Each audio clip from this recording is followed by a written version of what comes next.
Hello, good evening, students. My name is Suman Kumar Tiwari, and I am teaching science since last 4 years.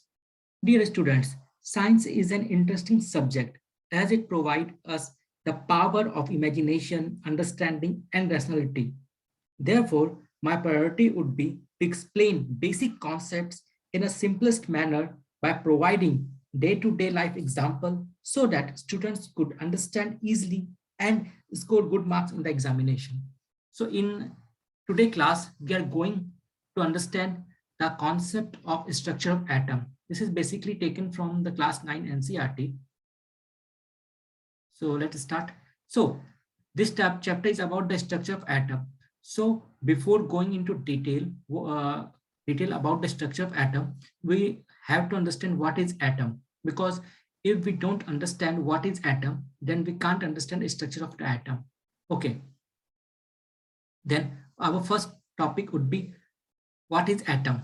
So we all have seen the wall. There are different kind of wall. Some like kacha wall, some like pakka wall, some like designing wall, etc., etc. So in every kind of wall, you will find the basic element. What is it? It is brick. Every kind of wall, irrespective of their external appearance, is made up of small bricks. So these small bricks can be taken as the atom, or the type of wall can be understood as matter. Okay, so it means matter is made up of atoms. So leave this, we will discuss in our later upcoming classes. So what is atom? In most of our NCERT books, the definition we will find that atoms are the fundamental building block of matter. It means that atoms plus atoms plus atoms create a matter. Okay, so atoms are the fundamental building block of matter, just like cell are the fundamental building block of our human body. Just like that, atoms are the fundamental building block of matter. This is their definition. And the other information what we get in our NCERT books is the existence of different kinds of matter is due to the different atoms constituting them. It means that there are different kind of matters around us. Okay, so there are different kind of matter, and every kind of matters, its shapes, its size, all depend on the atom. It means atom plus atom create a matter. So what we are seeing now, that in every kind of definition about the atoms, we are getting that atoms are the fundamental building block of matter. So is it not that we have to understand matter first before understanding about the atom? So we can't understand about the structure of atom without understanding what is atom. In the same manner, we can't understand what is atom without understanding what is matter.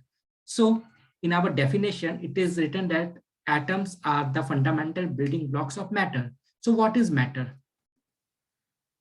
So what is matter? Whatever we see around us are matter. Matter is anything that has mass and take up space, like solid is a matter, liquid is a matter, gas, plasma, etc., etc. Like in the solid, we can see these are the structure of the atom. In the liquid, we can see atoms. So every kind of matter is made up of atom. Okay, just like we can, in the simplest manner, we can understand that this is a wall. Okay, this is a kind of matter. This is matter. This whole wall is a matter, and this brick is the atom. Okay, I hope now it is clear that atom are the fundamental unit of matter, and all kind of matter is made up of atoms. So what is now, after understanding what is matter and after understanding what is atom, now it's time to understand what is the structure of atom, because it is the topic of our today's class. An atom was composed of proton and neutron. Okay, this is the proton, this is neutron. Now definition, an atom was composed of protons and electrons mutually balanced their charges. Now this is the structure of atom. In the center, we can find that nucleus and proton. Proton carries positive charge, and nucleus, this hole is a nucleus. In the center of an atom, it is proton and neutron. Proton carries positive charge and the neutron carries, as the name signifies, that neutral charges. So overall charge is positive. On the nucleus, overall charge is positive, and on electron, overall charge is negative. So it balances each other, because inside you have positive charge, outside you have negative charge. So it balances each other. So an atom was composed of protons and electrons mutually balancing their charges. As we can see that in the center, it is positive charge and neutral charge. Overall, it is positive, because positive plus neutral is equal to positive, and outside it is negative charge. So inside it is positive, outside it is negative. So it balances each other. So that's why it keeps revolving around nucleus. Electrons keep revolving around the nucleus, just like our solar system revolves around the sun. So there are different kind of theories to study about the atomic model, and one of the most important is Thomas atomic model.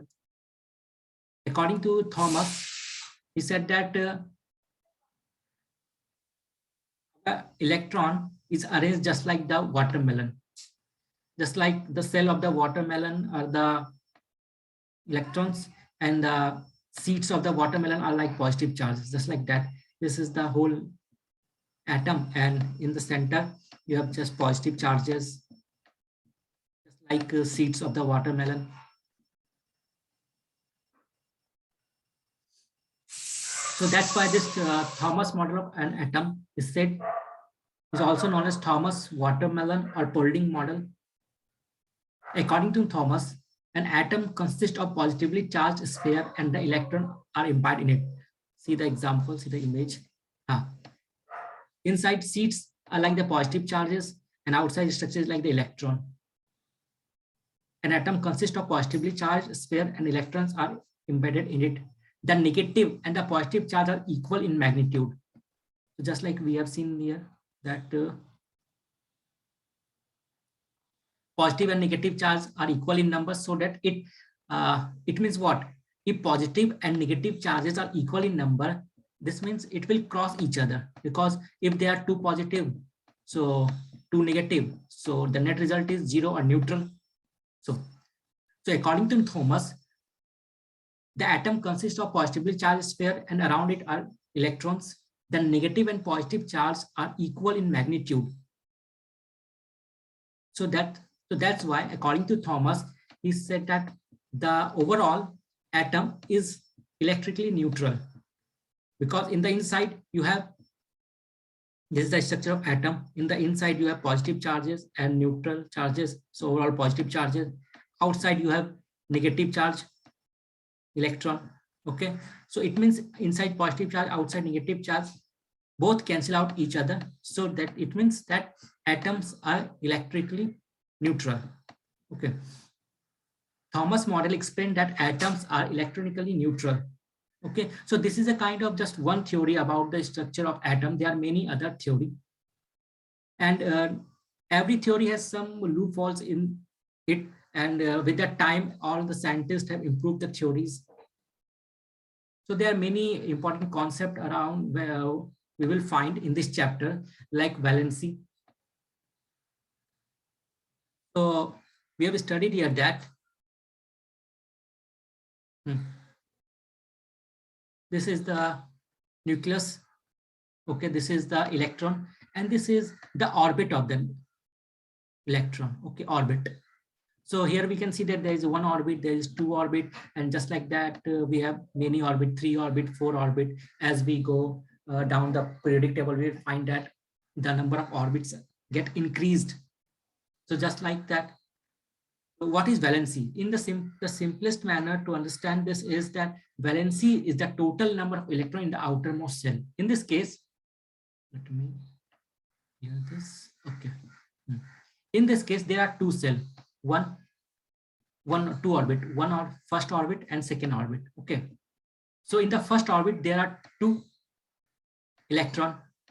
In the second orbit, there are 1, 2, 3, 4 or 4 electrons. 4 electrons in the outermost orbit. So in this case, the valency of this atom is 4. This element is 4. Okay. So it varies from element to element. It depends on the atomic number of the element. Okay, valency. The electrons present in the outermost shell of an atom are known as the valence electron. Okay, we will understand in the details. Like in the first shell orbit, we have 2 electrons. In the second, we have 8, then 8, then 18. We will read in detail. We will study in detail with lots of examples. And the second important concept in this chapter is the number of proton of an atom determines its atomic number. It means that we have seen here that proton is the number of positive charge atoms inside the atom. Inside the atom, we find that there are number of protons. Okay, so atomic number, we can say that atomic number of an element is equal to the number of proton inside the atom. We'll see in detail later. So we have seen that in the inside of an atom, this is an atom. Inside there is proton. Outside is an electron. Okay, so the number of proton inside an atom is equal to define its atomic mass. Okay, the atomic mass of an element depends on the number of proton. Our third important concept is mass number. Okay, so mass number is simply that we have studied that inside an atom there is positive or proton and neutron. So mass number is equal to, if we sum the proton and the neutron, it will give us the mass number of the element. Okay, the sum of total number of proton and neutrons present in the nucleus of an atom. So what is the atomic number? Atomic number is the number of proton. Number of proton is equal to the atomic number. And what is mass number? Mass number is the sum of proton plus neutron. Okay, I hope it is clear now. And the last important concept is isotope. See, you will get confused in isotope and isobar. I will tell you the most simplest manner to remember this. We have seen WWF fight. In the fight, what happened? If someone is heavyweight or someone is heavy, can easily defeat another person. Okay, it means that the person whose weight is more than the other person is on the top. Just like the fight between a tiger and a deer.